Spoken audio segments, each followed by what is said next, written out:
गोपालपुरम का गांव था।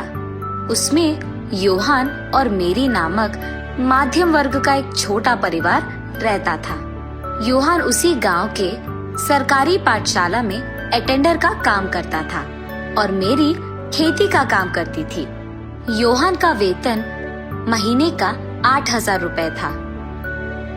योहान और मेरी का एक बेटा भी था और उसका नाम जोसेफ था। जोसेफ बचपन से ही अपने माता पिता की स्थिति समझकर उन्हें कभी परेशान नहीं करता था। बड़े होने के बाद जोसेफ एमएससी फिजिक्स का पढ़ाई करता है। उसके ऊंचे मार्क्स भी आए हैं और क्योंकि जोसेफ को पता था कि सरकारी पाठशाला और कॉलेज में पैसे कम लेते हैं और ज्यादा परेशानी नहीं होगी, उसने उसकी सारी पढ़ाई सरकारी संस्थानों में ही खत्म किया था। जोसेफ बहुत शांत था, ज्यादा किसी से बात नहीं करता था, सबसे मिलजुल कर भी नहीं रहता था। उसकी दुनिया तो अलग थी। जोसेफ बचपन से अध्यापक बनने की सपने देखता था। उसे बचपन से फिजिक्स का सब्जेक्ट बहुत पसंद था। बचपन से जोसेफ अपने ही घर में फिजिक्स से संबंधित बहुत प्रयोग करता था। उसके एमएससी खत्म होने के बाद जोसेफ को बहुत खुशी होती है कि वो अध्यापक बनने की एक कदम दूरी है। उसके उपाधि प्रमाण का पत्र अपने हाथों में लेकर वो ऐसे कहता है, बहुत जल्द ही मेरे अध्यापक बनने की सपना सच होगी। जोसेफ के माता पिता को भी खुशी होती है कि बहुत जल्दी उसे एक नौकरी मिलने वाली है। कुछ दिन बाद एक कॉलेज में जोसेफ अध्यापक की नौकरी के लिए इंटरव्यू के लिए जाता है। उसको पूछे गए सारे प्रश्नों का डरते हुए ही सही समाधान देता है जोसेफ। उसके सामने खड़ा हुआ प्रिंसिपल जोसेफ से कहता है कि वो एक डेमो क्लास दे और क्योंकि वो जोसेफ की पहली बार थी कि इतने लोगों के सामने उसे बात करना था, जोसेफ बेचारा डर जाता है और वो स्टेज पे खड़े होकर बात नहीं कर पाता है। ये देख प्रिंसिपल जोसेफ से ऐसे कहता है, तुम टीचर नहीं बन सकते। टीचर सबके सामने बात करता है, तुम तो बात नहीं कर पा रहे हो। टीचर को सबको कंट्रोल में रखने की जरूरत होती है, पर तुम में तो वो गुण ही नहीं है। ये कहकर वो जोसेफ को वहाँ से बाहर भिजवा देते हैं और क्योंकि वो प्रिंसिपल जोसेफ से ऐसे कहता है, जोसेफ को लगता है कि वो शायद जिंदगी में कभी भी अध्यापक नहीं बन पाएगा और वो बहुत निराश होता है। घर जाकर अपने माता पिता को जो कुछ भी हुआ बताता है और क्योंकि जोसेफ के पिता बुजुर्ग थे, वो कहते हैं कि वो घर की जिम्मेदारी नहीं ले पाएंगे और अब वो काम भी नहीं कर पाएंगे, इसीलिए घर की सारी जिम्मेदारी जोसेफ को ही लेना पड़ेगा। जोसेफ को ऐसे दुखी ना देख पाने के कारण उसके पिता जिस पाठशाला में वो अटेंडर का काम करते थे, उस प्रिंसिपल से विनती करके जोसेफ को वहाँ अध्यापक की नौकरी दिलवाते हैं। जोसेफ कुछ दिन बुरा मानता है, लेकिन उसे एहसास होता है कि अगर वो घर पे रहेगा तो घर नहीं चलेगा, इसीलिए वो उसके पिता के दिलवाए हुए टीचर जॉब को जाता है। और क्योंकि उस पाठशाला में सारे बच्चे थे, जोसेफ को उन्हें देख कोई डर नहीं लगता है। सबको बहुत अच्छा सिखाता था और क्योंकि वो पाठशाला था, जोसेफ को वेतन में सिर्फ 6,000 रुपए मिलते थे। तब जोसेफ को समझ में आता है कि 6,000 से उसकी सपने सच नहीं हो पाएंगे, इसीलिए जोसेफ को लगता है कि उसे और पैसे कमाने पड़ेंगे। इसीलिए वो सुबह उठकर साइकिल पे चलकर सारे घरों को अखबार देता था। ऐसे ही वो सुबह अखबार डालता था और उसके बाद स्कूल चले जाता था। पैसे ऐसे ही कमाकर वो पैसे अपने माता पिता को दे देता था।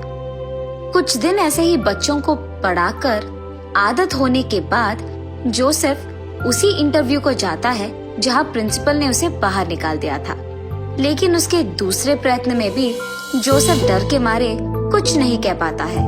उसको समझ में नहीं आता है कि उसको ऐसे क्यों हो रहा है, इसीलिए वो उसके बचपन के पसंदीदा अध्यापक रामकृष्ण के पास जाता है। नमस्ते अध्यापक। हाँ जोसेफ, कैसे हो बेटा? मैं ठीक हूँ अध्यापक। क्या हुआ बेटा, ऐसे आए हो? सर, मैं भी आप ही की तरह अध्यापक बनने के सपने देखता रहा और अब मैं सरकारी पाठशाला में अध्यापक का काम भी कर रहा हूँ। बच्चों को सिखाता हूँ मैं, लेकिन मैं कॉलेज में अध्यापक बनकर उन बच्चों को सिखा नहीं पा रहा हूँ। अरे ऐसे क्या? मुझे तुम्हारी स्थिति समझ आ गई है। तुम्हें कॉलेज में सबके सामने बात करने की हिम्मत नहीं आ रही है। बस पहले तुम्हें हिम्मत जताना होगा। मैं ऐसे कैसे कर पाऊंगा साहब? तुम पहले तन की शक्ति बढ़ाओ। हर रोज भागना या कसरत करना, ऐसे कुछ करो, तब तुम्हें थोड़ी हिम्मत मिलेगी। उसके साथ ही मन की शक्ति भी बढ़ेगी। जी मास्टर, धन्यवाद। ये कहकर वहां से घर पहुंचता है जोसेफ। उसके बाद वो हर रोज स्कूल से लौटाने के बाद वो सोच में पड़ जाता है कि क्या करे। आखिर में फैसला करता है कि उसके गांव में मौजूद मिट्टी की पर्वत चढ़ने और उतरने से काम हो जाएगा। ऐसे ही एक दिन पर्वत पे जाकर थकान के कारण बैठकर सोचने लगता है कि वो आखिर कॉलेज में बात क्यों नहीं कर पा रहा है। तब उसे एक जवाब मिलता है, बच्चे मुझसे कोई सवाल नहीं पूछेंगे, इसीलिए मुझे उनसे डर नहीं लगता है। लेकिन कॉलेज में मौजूद स्टूडेंट्स जब मुझसे सवाल पूछेंगे तो उनसे बात करने की या समाधान देने की हिम्मत मुझ में नहीं है। ऐसे उसे उसकी कमजोरी दिखती है और समझ में आती है। ऐसे ही एक दिन पर्वत चढ़ने के बाद एक जगह पे उसे पेड़ दिखाई देते हैं। वहाँ रुककर वो उन पेड़ को स्टूडेंट समझकर उनको पाठ सिखाने लगता है। ऐसे वो हर रोज करता था और उसकी आदत डाल लेता था। कुछ ही दिनों में उसमें हिम्मत आती है। जिस कॉलेज में वो 2 बार डेमो क्लास नहीं दे पाया, उसी कॉलेज में जाकर आखिरी बार एक मौका पूछता है। सर, मुझे एक आखिरी मौका दीजिए, मैं अपने आप को साबित करूंगा। ठीक है, चलो।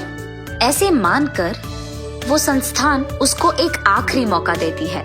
उस समय में वो जैसे ही पर्वत पे बात करता था, वैसे ही उन स्टूडेंट से बहुत हिम्मत से बात करता है। उसके सिखाने की तरीका और उसकी हिम्मत देख प्रिंसिपल जोसेफ की तारीफ करके उसको फिजिक्स की अध्यापक की नौकरी देते हैं। महीने का 25,000 का वेतन था उसका। आखिरकार उसका सपना सच होने के कारण वो खुशी खुशी घर लौटकर उसके माता पिता को ये खुशखबरी देता है।